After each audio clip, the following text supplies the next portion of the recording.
So today I'm going to be talking about the 2018 film Overlord, this is of course the Bad Robot production produced by J.J. Abrams. It's a World War II zombie-esque horror movie, but it doesn't... Saying zombie isn't really true. It's not your traditional zombie, so to speak, but anyway, that doesn't really matter. I'm not going to go too spoilery.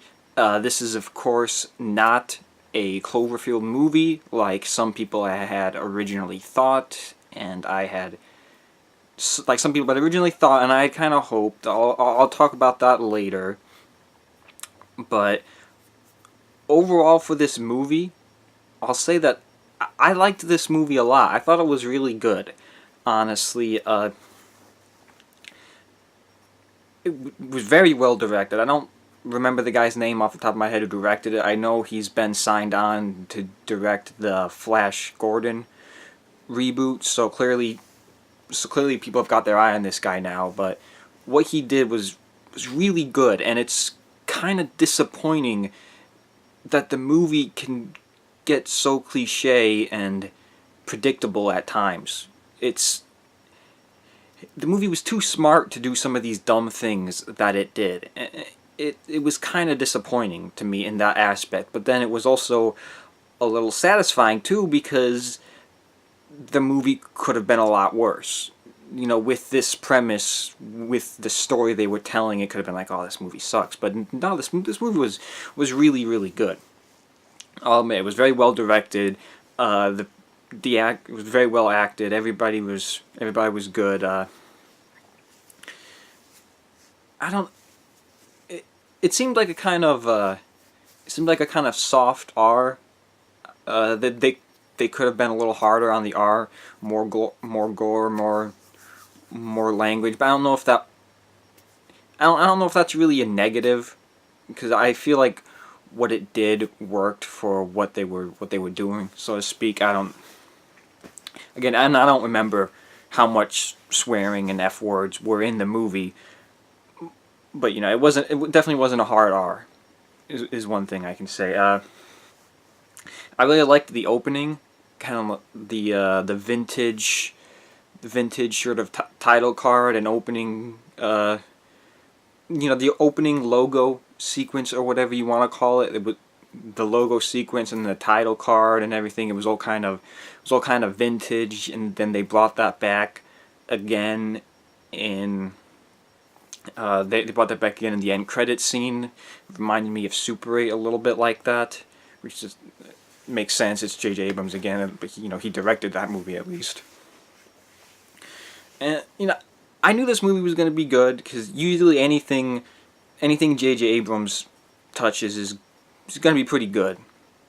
So I was definitely looking forward to this, and I was very pleased with this movie. I was very enjoyable.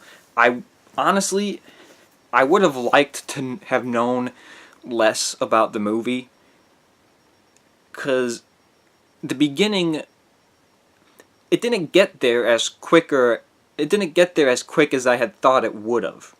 Is what I'm saying.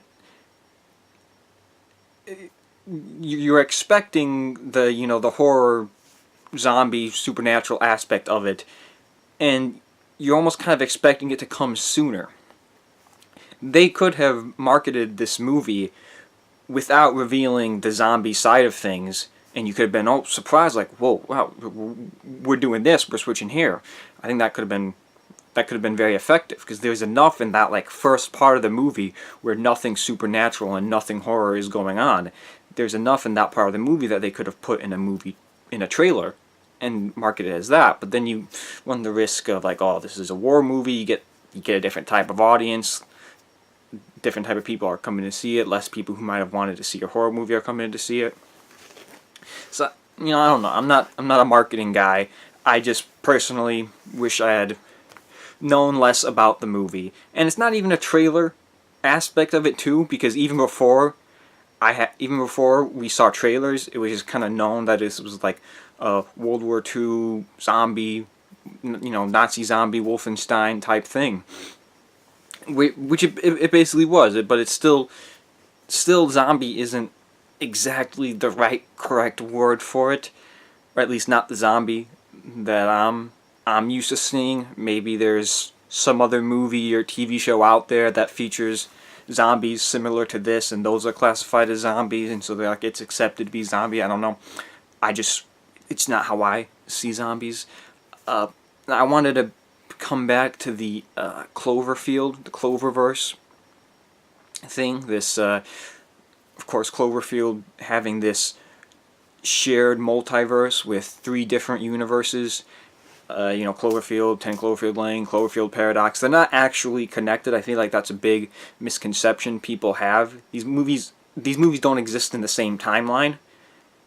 Honestly, it's 3 different universes all affected by the events of Cloverfield Paradox.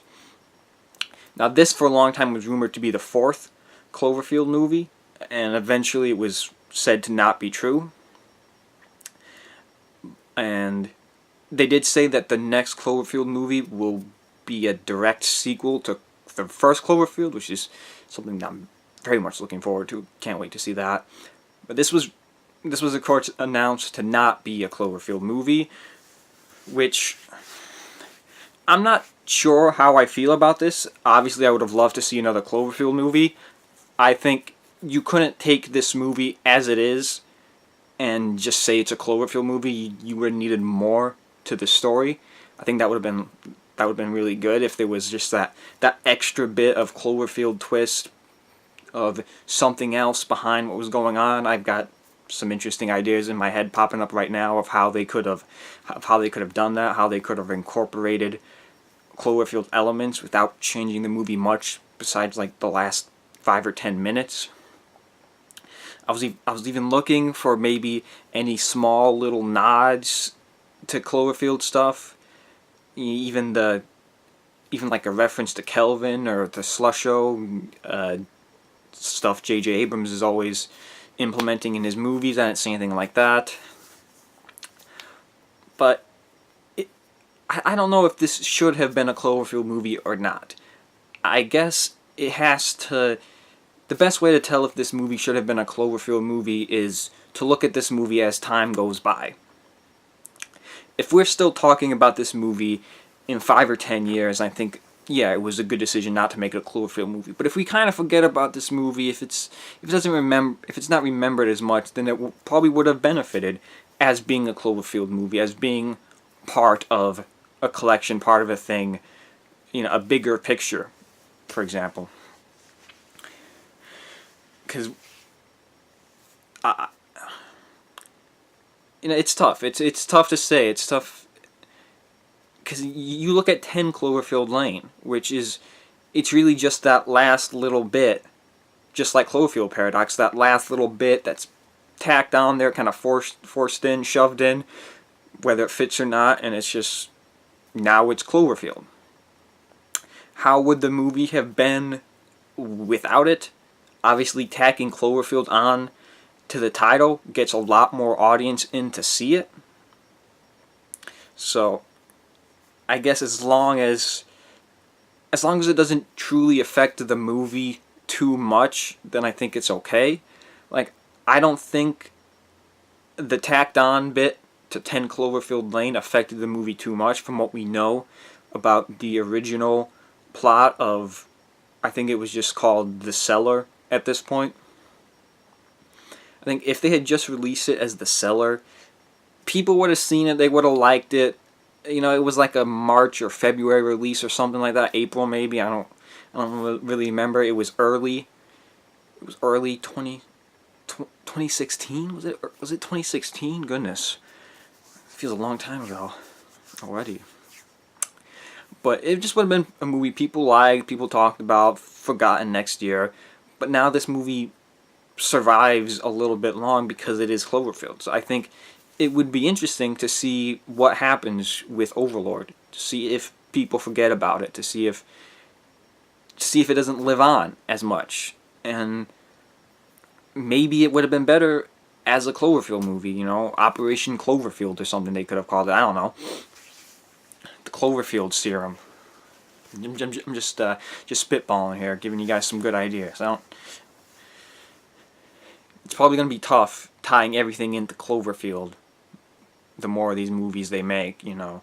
Cloverfield 2 is probably going to be very simple, but they're probably not going to do that. They're stepping away from they're stepping away from the twos in movies now. It's all about the subtitle. Like you got, instead of just having Avatar 2, 3, 4, and 5, they got to be like the power of water and the seed of whatever, and no one cares. But you know, yeah. I think that's about all I got to say about Overlord. I really liked the movie. I highly doubt there's going to be a sequel, so I can't say I'm looking forward to that. But a sequel would be interesting, but probably not going to happen at all. I'm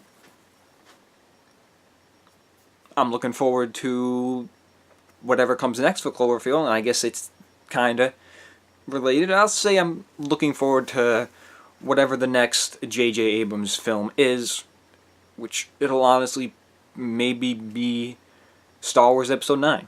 I don't know if... He's definitely not going to be directing anything before that. Maybe there'll be something else he's producing in that time, but he's probably very, very busy. And yeah. So that's going to be it for today. And I will see you guys next time.